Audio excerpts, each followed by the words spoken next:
എന്റെ അവസരത്തിൽ എന്നെ സംസാരിക്കാൻ പെട്ടെന്ന് ഈ ജലീലൊക്കെ പറയുന്നുണ്ടല്ലോ, ഈ ജമാഅത്തെ ഇസ്ലാമി അങ്ങ് പറയുമ്പോഴേക്ക് എന്തിനാണ് ഈ മതത്തിനെതിരാണെന്നുള്ള ആ ഇരവാദൊക്കെ എടുത്ത് നാലായിട്ട് മടക്കി പോക്കറ്റിൽ വെച്ചാൽ മതി.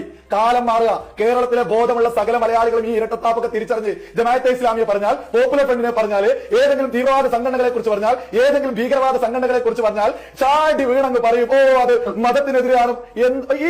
ഈ കേസുകളൊക്കെ നിങ്ങൾ എടുത്ത് പോക്കറ്റിൽ വെക്കി. ഇതൊക്കെ ജനം തിരിച്ചറിഞ്ഞു തുടങ്ങി. ജമാഅത്തെ ഇസ്ലാം ഇവിടെ കുറച്ചാണ് എന്ന് പറയുമ്പോൾ നിങ്ങൾ ഒരു കാര്യം മനസ്സിലാക്കണോ? ഈ പറയുന്ന ബംഗ്ലാദേശ് ഉണ്ടല്ലോ, ഈ ബംഗ്ലാദേശിൽ വളരെ കുറച്ച് എന്തിനേറെ പറയുന്നത് ഷെയ്ഖ് ഹസീന ഈ പറയുന്ന ജമാഅത്തെ ഇസ്ലാമിയെ നിരോധിച്ചതായിരുന്നു.